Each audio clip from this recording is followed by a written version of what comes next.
Welcome to YouTube channel. ఈరోజు విద్య, ఉద్యోగ సమాచారం. పూర్తిగా చూడండి స్కిప్ చేయకుండా. ఇలా భర్తీ అలా ఖాళీ. ఈ ఏడాది ఇప్పటి వరకు జరిగిన నియామకాలు. Telangana public service commission 11,536. Telangana వైద్యారోగ్య సేవల నియామకాల సంస్థ 6,956. తెలంగాణ రాష్ట్ర స్థాయి పోలీసు నియామకాల సంస్థ 16,067. గురుకుల విద్యా సంస్థల నియామకాల సంస్థ 8,304. డిఎస్సి పాఠశాల విద్యాశాఖ 10,006. ఇతరాలు 441. మొత్తం 53,310. రాష్ట్రంలో ఉద్యోగ నియామకాల్లో గందరగోళం. నియామక బోర్డుల మధ్య కొరవడిన సమన్వయం. అవరోహణ క్రమానికి విరుద్ధంగా ప్రక్రియ. 2 కంటే ఎక్కువ ఉద్యోగాలకు ఎంపికవుతున్న చాలామంది. ముందు చిన్న పోస్టులను భర్తీ చేయడంతో వాటిలో చేరిపోతున్న నిరుద్యోగులు. తర్వాత పెద్ద పోస్టు వస్తే చిన్న పోస్టులను వదిలేస్తున్న తీరు. దీనితో నోటిఫికేషన్లలో ప్రకటించిన పోస్టులలో భారీగా మిగులు. గత ఏడాది కాలంలో వివిధ ప్రభుత్వ శాఖల్లో 53,000 ఉద్యోగాలు భర్తీ. అందులో సుమారు 10,000 వరకు పోస్టుల ఖాళీగా మిగిలిపోయిన వైనం. గురుకులాలలో 8,304 ఉద్యోగాలు భర్తీ చేస్తే అందులో 2,000కు పైనే ఖాళీ. కొన్ని సందర్భాల్లో అభ్యర్థుల లభ్యత లేకపోవడంతోనూ భర్తీ కాని పోస్టులు. రాష్ట్రంలో ప్రభుత్వ ఉద్యోగాల భర్తీ ప్రక్రియలో నియామక సంస్థలు అనుసరిస్తున్న విధానం గందరగోళానికి కారణమవుతోంది. నిరుద్యోగ అభ్యర్థులను తీవ్ర నిరాశకు గురిచేస్తోంది. ఉద్యోగ ఖాళీల భర్తీ ప్రక్రియను క్రమపద్ధతిలో చేపట్టకపోవడమే సమస్యగా మారుతోంది. ఒకవైపు ఉద్యోగం వస్తుందన్న ఆశతో చివరి వరకు ఎదురుచూసిన వారికి చేదు అనుభవం మిగులుతుంటే, మరోవైపు వేల కొద్దీ ఉద్యోగాలు ఖాళీగా ఉండిపోతున్నాయి. వేర్వేరు నియామకాల సంస్థలు చేపట్టిన అర్హత పరీక్షల్లో కొందరు అభ్యర్థులు 2 లేదా అంతకంటే ఎక్కువ ఉద్యోగాలకు ఎంపికవ్వడం, నియామక పత్రాలు స్వీకరించడం, చివరికి వీటిలో చిన్న ఉద్యోగాలను వదులుకొని పెద్ద కేడర్ ఉద్యోగాన్ని ఎంపిక చేసుకోవడమే ఈ పరిస్థితికి దారితీస్తోంది. గత ఏడాదిలో రాష్ట్ర ప్రభుత్వం భర్తీ చేసిన ఉద్యోగాల్లో దాదాపు 20% వరకు ఇలాంటి కారణాలతో అటకెక్కిన అవరోహణ విధానం. ప్రభుత్వ శాఖల్లో పెద్ద సంఖ్యలో ఉద్యోగాల భర్తీ చేపట్టడంతో ఒక క్రమపద్ధతిలో ప్రక్రియ చేపట్టాలని ప్రభుత్వం నిర్ణయించింది. నోటిఫికేషన్లో ప్రకటించిన ఖాళీలను 100% భర్తీ చేసేలా అవరోహణ విధానాన్ని పాటించాలని భావించింది. అంటే తొలుత పెద్ద కేడర్ పోస్టులను భర్తీ చేసి తర్వాత క్రమంగా దిగువ కేడర్ల ఉద్యోగాల భర్తీ చేయాలి. ఉదాహరణకు తొలుత గ్రూప్ 1 ఉద్యోగాలను భర్తీ చేసి తర్వాత గ్రూప్ 2, గ్రూప్ 3, చివరగా గ్రూప్ 4 ఉద్యోగాలను భర్తీ చేయాలి. కానీ రాష్ట్ర పబ్లిక్ సర్వీస్ కమిషన్ తొలుత గ్రూప్ 4 ఉద్యోగాల భర్తీకి సంబంధించి ఫలితాలు ప్రకటించగా నియామక ఉత్తర్వులు జారీ అవుతున్నాయి. త్వరలో గ్రూప్ 1, గ్రూప్ 2, గ్రూప్ 3 ఉద్యోగాలను భర్తీ చేస్తే ఇప్పటికే గ్రూప్ 4 ఉద్యోగాలు సాధించిన వారు వాటిలో ఎంపికైతే గ్రూప్ 4 ఉద్యోగాన్ని వదులుకుంటారు. అంటే భర్తీ అయిన పోస్టుల ఖాళీ అయినట్టే. కానరాని సమన్వయం. రాష్ట్రంలో 4 రిక్రూట్మెంట్ బోర్డులున్నాయి. పబ్లిక్ సర్వీస్ కమిషన్ ద్వారా ఉద్యోగ నియామకాలు ఆలస్యమవుతున్న నేపథ్యంలో గత ప్రభుత్వం కొత్తగా రిక్రూట్మెంట్ బోర్డులను ఏర్పాటు చేసింది.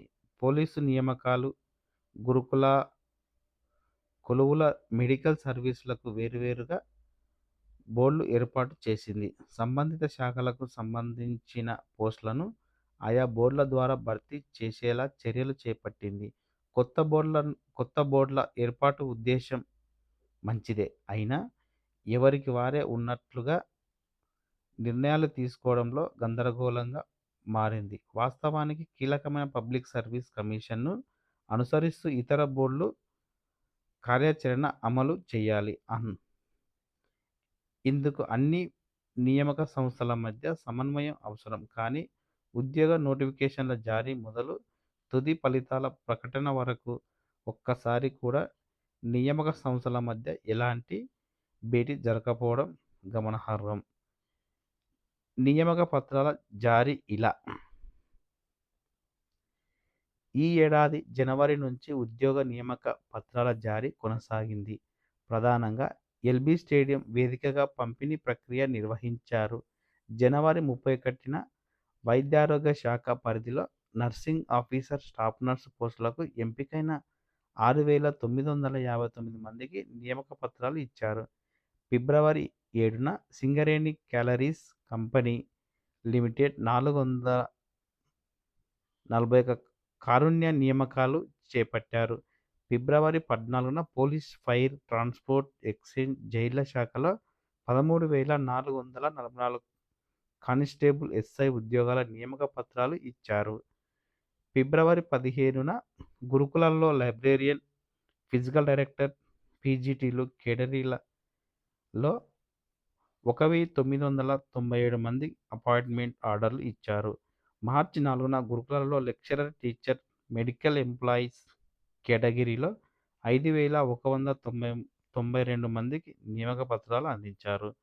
సెప్టెంబర్ 26న వివిధ ఇంజనీరింగ్ విభాగాలలో 687 మంది అపాయింట్మెంట్ అయ్యారు. తర్వాత గురుకులాలలోని లైబ్రేరియన్, పీఈటీ ఇంజనీరింగ్ కేటగిరీలో AEE, agriculture officer, veterinary assistant, సర్జనర్ కేటగిరీలకు సంబంధించి 1,635 మందికి నియామక పత్రాలు అందించారు. దసరా సందర్భంగా అక్టోబర్ 9న 10,009 మంది టీచర్లకు అపాయింట్మెంట్ ఆర్డర్లు ఇచ్చారు. ప్రజాపాలన ఏడాది ఉత్సవాలలో భాగంగా వేర్వేరు రోజుల్లో ఇప్పటి వరకు 8,143 మందికి నియామక పత్రాలు పంపిణీ జరిగింది. తెలుగు మీడియం కనుమరుగు. బడుల్లో ఇంగ్లీష్ మీడియం వైపే పేరెంట్స్ మొగ్గు. ప్రైవేట్ స్కూళ్లలో ఈసారి 1వ తరగతిలో 0.33% తెలుగు మీడియం అడ్మిషన్లు. సర్కారు బడుల్లో 6.71%కే పరిమితం. 2008 నుంచి సర్కారు బడుల్లో ఇంగ్లీష్ మీడియం. 2014 తర్వాత క్రమక్రమంగా తెలుగుకు దూరం. ఈసారి గవర్నమెంట్ స్కూళ్లలో 10% లోపే తెలుగు అడ్మిషన్లు. 2వ తరగతిలో 11%, 7వ తరగతిలో 14%, 10వ తరగతిలో 24%మే తెలుగు. ప్రైవేట్, ఎయిడెడ్ స్కూళ్లలో అంతా ఆంగ్లమయమే. 10 ఏండ్ల కింది వరకు తెలుగు మీడియం విద్యార్థులతో కళకళలాడిన బడులన్నీ ప్రస్తుతం ఆ మీడియంలో అడ్మిషన్లు లేక వెలబోతున్నాయి. సర్కారు, ప్రైవేట్, ఎయిడెడ్ ఇట్లా స్కూళ్లు ఏదైనా చదివేది ఇంగ్లీష్ మీడియమే అన్నట్లుగా పరిస్థితి తయారైంది. తెలుగు మీడియంలోనే చేరే పిల్లల సంఖ్య వేళ్లపై లెక్క పెట్టాల్సిన దుస్థితి. ఈ ఏడాది 1వ తరగతిలో తెలుగు మీడియం అడ్మిషన్లు దారుణంగా పడిపోయాయి. 1వ తరగతికి సంబంధించి ప్రైవేట్ బడుల్లో జరిగిన మొత్తం అడ్మిషన్లలో 0.33% మాత్రమే తెలుగు మీడియం కాగా, సర్కారు బడుల్లో 6.71% మంది మాత్రమే తెలుగు మీడియంలో అడ్మిషన్లు పొందారు. ఇది లెక్క. రాష్ట్రంలోని 41,628 పాఠశాలల్లో 59 లక్షలకు పైగా విద్యార్థులు చదువుతున్నారు. వీరిలో సర్కారు బడుల్లో 22.63 లక్షల మంది, ప్రైవేట్ బడుల్లో 34.92 లక్షల మంది, ఎయిడెడ్ స్కూళ్లలో 62 738 మంది ఉన్నారు. సర్కారు బడుల్లో 1-10వ తరగతి వరకు చదువుతున్న 22,63,491 మంది విద్యార్థుల్లో 4,08,662 మంది మాత్రమే తెలుగు మీడియంలో, 16,12,199 మంది ఇంగ్లీష్ మీడియంలో కొనసాగుతున్నారు. ప్రస్తుతం బడుల్లో మీడియాల వారీగా విద్యార్థుల సంఖ్య. స్కూల్స్ సర్కారు మొత్తం 22,63,491. Telugu medium 4,08,662. English medium 16,12,199. Aided మొత్తం 62,738. Telugu medium 89.60. English medium 45,061. Private 34,92,886. Telugu medium 20,057. English medium 31,49,282. మిగిలిన విద్యార్థులు హిందీ, ఉర్దూ, ఇతర భాషల్లో చదువుతున్నారు. ఒక ప్రైవేటు బడుల్లో చదివే 34,92,886 మందిలో 20,057 మంది మాత్రమే తెలుగు మీడియం కాగా 31,49,287 మంది శాతం ఇంగ్లీష్ మీడియం. ఇంకా ఎయిడెడ్ స్కూళ్ళలోని 62,735 మంది స్టూడెంట్లలో 8,960 మంది మాత్రమే తెలుగు మీడియం చదువుతుండగా మిగిలిన 45,061 మంది ఇంగ్లీష్ మీడియంలో చదువుతున్నారు. 2008 నుంచి సర్కారు బడుల్లో ఇంగ్లీష్ మీడియం. 2008 ముందు సర్కారు బడులన్నీ తెలుగు మీడియంలోనే కొనసాగాయి. దీనివల్ల పేద గ్రామీణ విద్యార్థులు ప్రైవేటు స్కూళ్ళలో ఇంగ్లీష్ మీడియంలో చదువుతున్న స్టూడెంట్లతో పోటీ పడలేకపోతున్నారనే విమర్శలు వచ్చాయి. దీనితో ఉమ్మడి ఏపీలో అప్పటి సీఎం వైఎస్ రాజశేఖర రెడ్డి హయాంలో 2008లో తొలిసారి సక్సెస్ స్కూళ్ళ పేరుతో సర్కారు బడుల్లో ఇంగ్లీష్ మీడియం క్లాసులు ప్రారంభించారు. కానీ అప్పట్లో టీచర్లకు సరైన ట్రైనింగ్ లేకపోవడంతో వాటిలో చాలా వరకు మూతపడ్డాయి. 2014లో తెలంగాణ రాష్ట్రం ఏర్పడిన తర్వాత మారిన పరిస్థితుల్లో ఇంగ్లీష్ మీడియం చదువుల వైపు పేరెంట్స్ మొగ్గు చూపారు. గ్రామీణ ప్రాంతాల్లో కూడా ఇంగ్లీష్ మీడియం కోసం పిల్లల ప్రైవేట్ స్కూళ్ళకు పంపుతుండడంతో రాష్ట్ర వ్యాప్తంగా సర్కారు బడుల్లో అడ్మిషన్లు పడిపోయాయి. చాలా వరకు మూతపడే పరిస్థితి వచ్చాయి.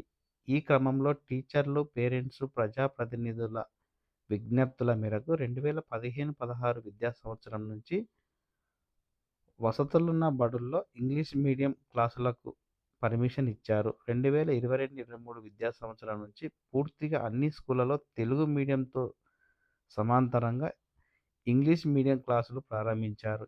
పిల్లలకు ఇబ్బందులు కావద్దన్న ఉద్దేశంతో బైలింగ్వల్ బుక్స్ ప్రింటింగ్ చేయించారు. దీని ప్రభావంతో తెలుగు మీడియంలో చేరాలనుకునే విద్యార్థులు కూడా ఇంగ్లీష్ మీడియంలో అడ్మిషన్లు పొందుతున్నారు.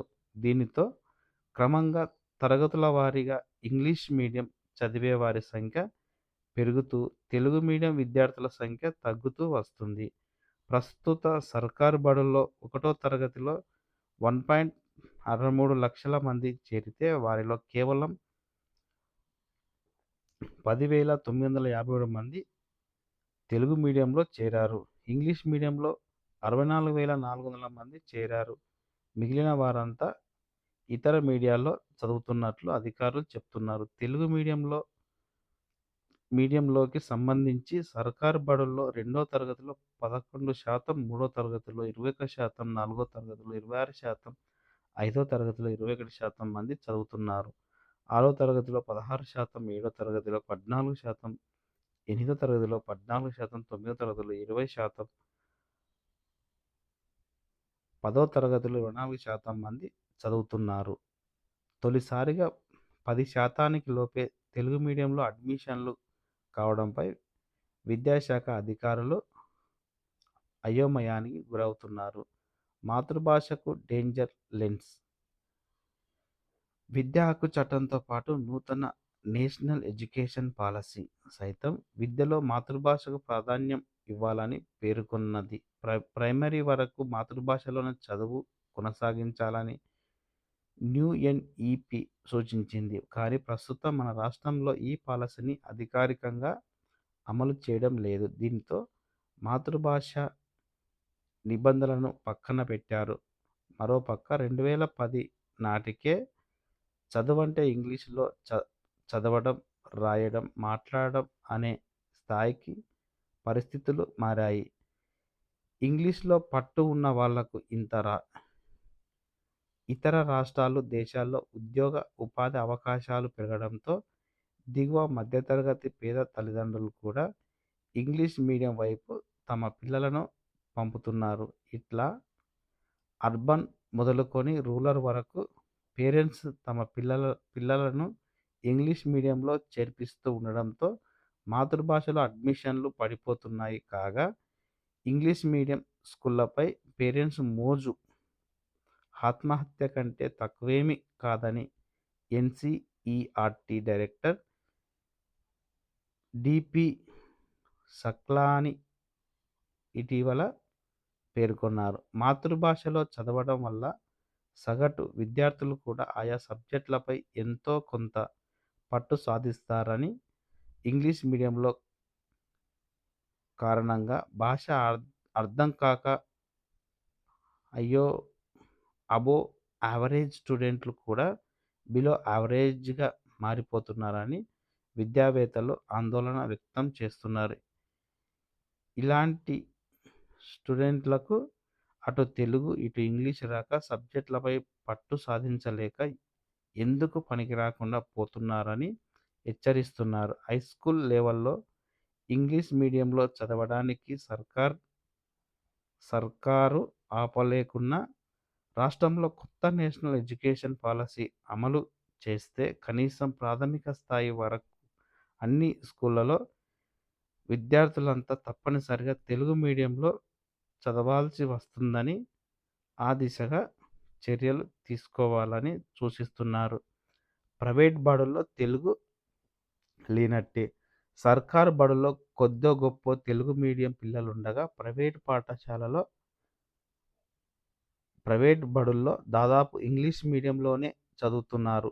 ఈ విద్యా సంవత్సరం 1వ తరగతి మొత్తం 4.40 లక్షల మంది చేరితే దాంట్లో కేవలం 1,460 మంది తెలుగు మీడియంను ఎంచుకున్నారు. ఇంగ్లీష్ మీడియంలో 2వ తరగతిలో 93.19%, 3వ తరగతిలో 93%, 4వ తరగతిలో 92.89%, 5వ తరగతిలో 93.14%, 6వ తరగతిలో 93%, 7లో 94%, 8వ తరగతిలో 94.5%, 10th క్లాస్‌లో 94.71%,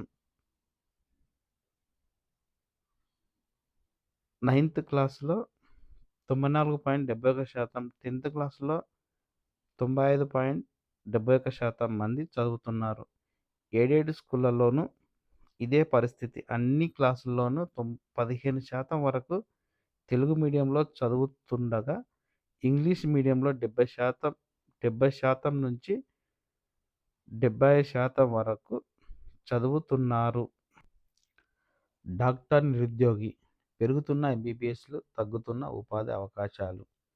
నెలకు 20,000-30,000 వేలే. నర్సుల కన్నా తక్కువ జీతం. గతంలో నోటిఫికేషన్ ఇస్తే స్పందన ఉండేది కాదు.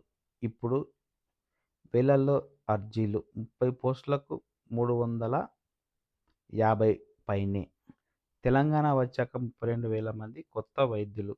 దేశవ్యాప్తంగా 1,50,000 మంది నిరుద్యోగ వైద్యులు. డబ్ల్యూహెచ్ఓ ప్రకారం 1000 మందికి ఒక డాక్టర్. తెలుగు రాష్ట్రాల్లో ప్రతి 681 మందికి ఒకరు. మున్ముందు ఇంజినీరింగ్ కాలేజీల్లాగే వైద్య విద్య. తెలంగాణలో 4 సంవత్సరాల తర్వాత ఏటా 10,000 మంది కొత్త డాక్టర్లు.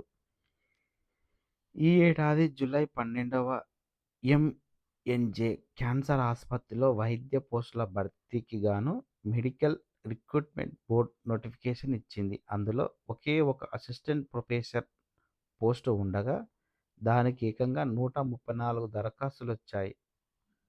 అదే నెల రెండవ బోర్డ్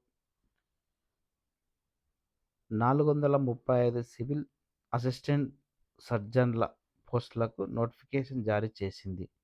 వీటికి ఏకంగా 4,850 దరఖాస్తులొచ్చాయి. తాజాగా హైదరాబాద్‌లోని పలు బస్తీ దవాఖానాల్లో 30 ఎంబీబీఎస్ పోస్టులకు డీఎంహెచ్ఓ కార్యాలయం నోటిఫికేషన్ ఇస్తే 350 వరకు దరఖాస్తులొచ్చాయి. రాష్ట్రంలో ఇటికే నిరుద్యోగ డాక్టర్ల సంఖ్య పెరుగుతోందని చెప్పడానికి ఈ ఉదాహరణలు చాలు. గతంలో సర్కారు కొలువులంటే వైద్యులు ఏమాత్రం ఆసక్తి చూపేవారు కాదు. ఇప్పుడు పరిస్థితి మారింది. నోటిఫికేషన్ ఎప్పుడు పడుతుందా అని ఎదురు చూసేవారి సంఖ్య భారీగా పెరిగింది. ఒక్క పోస్టుకు వందల సంఖ్యలో దరఖాస్తులు వస్తున్నాయి. వైద్యులకు ఉపాధి కరువుతోనే ఈ పరిస్థితికి ఏర్పడింది. ఒకప్పుడు వైద్యుడంటే పొద్దంతా రోగులను చూసేందుకే సరిపోయేది. కాస్త ఎంగిలి పడేంత తీరిక కూడా ఉండేది కాదు. వైద్యుల పేరుతోనే ఆస్పత్రులు, క్లినిక్‌లు నడిచేవి. ఇప్పుడు వైద్యుల సంఖ్య ఇబ్ ఇంబడి ముంబడిగా పెరగడంతో పోటీ పెరిగింది. తెలుగు రాష్ట్రాల్లో ప్రస్తుతం 1,32,216 మంది డాక్టర్లున్నారు. ప్రత్యేక రాష్ట్రం ఏర్పాటయ్యాక మన దగ్గర కొత్తగా 32,000 మంది వైద్యుల రాష్ట్ర వైద్య మండలిలో రిజిస్ట్రేషన్ చేసుకున్నారు. ప్రపంచ ఆరోగ్య సంస్థ ప్రకారం ప్రతి 1000 మందికి ఒక వైద్యుడు ఉండాలని కేంద్ర వైద్య ఆరోగ్య శాఖ గణాంకాల మేరకు తెలుగు రాష్ట్రాల్లో ప్రతి 681 మంది ఒక వైద్యుడు ఉన్నారు. పెరుగుతున్న కాలేజీలు సీట్ల పరంగా చూస్తే రాబోయే రోజుల్లో ఆ సంఖ్య మరింత తగ్గుతుంది. ప్రస్తుతం హైదరాబాద్‌లోని కార్పొరేట్ ఆసుపత్రుల్లో పనిచేసే ఎంబీబీఎస్ వైద్యులకు కేవలం 25,000-30,000 ఇస్తున్నారు. అది కూడా మన దగ్గర ఎంబీబీఎస్ చేసిన వారికి. ఇక విదేశాల్లో వైద్య విద్య చదివి వారి పరిస్థితి మరీ దారుణం. ఇంత జీతం కూడా వారికివ్వడం లేదు. ఇక ఎన్ఆర్ఐ మేనేజ్మెంట్ కోటాలో కోటి పెట్టి చదివిన తల్లిదండ్రుల బాధ అయితే వర్ణాతీతం. కోట్లు పోసినా కనీసం వారి ఖర్చుల మందం కూడా సంపాదించుకునే పరిస్థితి లేదని వాపోతున్నారు. ఇంకా చెప్పాలంటే నర్సింగ్, పారామెడికల్ సిబ్బందికి ఉన్న డిమాండ్ కూడా ఎంబీబీఎస్ వైద్యులకు లేకపోతోందని సీనియర్ వైద్యులు చెప్తున్నారు. ఈ పరిస్థితికి కారణం రాష్ట్రంలో మెడికల్ కాలేజీల ఇంబడి ముంబడిగా సంఖ్య పెరుగుతుండడమే. రాష్ట్రంలో ప్రస్తుతం ప్రభుత్వ, ప్రైవేటులో కనీసం 60 మెడికల్ కాలేజీలున్నాయి. వాటిలో 8,715 ఎంబీబీఎస్ సీట్లున్నాయి. ఇంకా కాలేజీల సంఖ్య పెరుగుతూనే ఉంది. కాలేజీల సంఖ్యను పెంచుతున్నారే తప్ప వాటిలో తగినంత మంది అధ్యాపకులు ఉండటం లేదు. ఫలితంగా మెడికల్లకు నాణ్యమైన వైద్య విద్య అందడం లేదు. మరో 4 ఏళ్ల తర్వాత రాష్ట్రంలో ఏటా 10,000 మంది వరకు ఎంబీబీఎస్ చదివి బయటకొస్తారు. వారిలో ఉపాధి దొరికేది కొద్ది మందికే. మిగతా వారి భవిష్యత్తు ప్రశ్నార్థకమే. యూపీఎస్సీ మాదిరిగానే TGPSC, union public service commission మాదిరిగా తెలంగాణ రాష్ట్ర పబ్లిక్ సర్వీస్ కమిషన్‌ను తీర్చిదిద్దనున్నట్లు టీఎస్పీఎస్సీ యూపీఎస్సీ నూతన చైర్మన్ బుర్ర వెంకటేష్ చెప్పారు.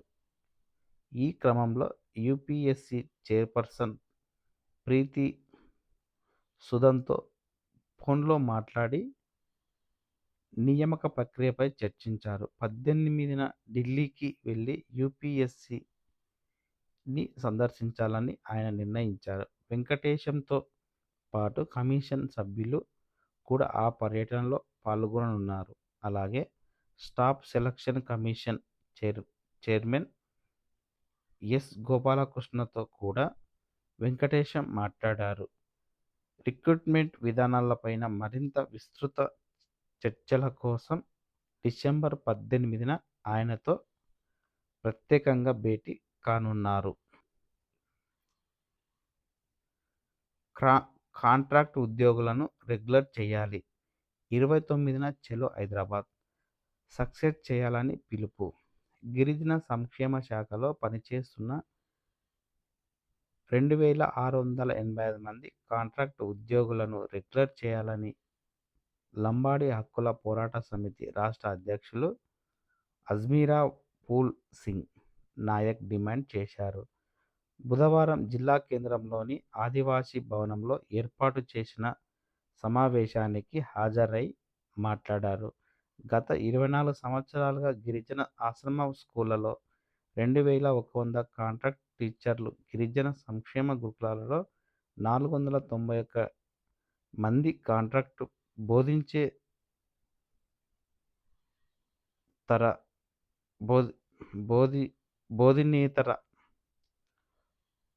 బోధినేతర ఉద్యోగులు, 94 మంది గిరిజన సహకార సంస్థలో కాంట్రాక్ట్ ఉద్యోగులుగా సేవలందిస్తున్నారని, వారిని రెగ్యులర్ చేయాలని ఈ నెల 29న హైదరాబాద్‌లోని సుందరయ్య విజ్ఞాన కేంద్రంలో జరిగే సదస్సును సక్సెస్ చేయాలని పిలుపునిచ్చారు. కాంట్రాక్ట్ ఉద్యోగులను రెగ్యులర్ చేసిన తర్వాతే గిరిజన శాఖలో నోటిఫికేషన్ విడుదల చేయాలని ప్రభుత్వాన్ని కోరారు. సమావేశంలో ఆదివాసీ హక్కుల పోరాట సమితి రాష్ట్ర ఉపాధ్యక్షుడు బత్తుల ఎర్రయ్య, కాంట్రాక్ట్ ఉపాధ్యాయుల సంఘం జిల్లా అధ్యక్షుడు కొమురెల్లి శంకర్, ప్రధాన కార్యదర్శి జర్పుల విజేష్, అంద్రం పెంటయ్య, శంకర్ దేవ్ తదితరులు పాల్గొన్నారు.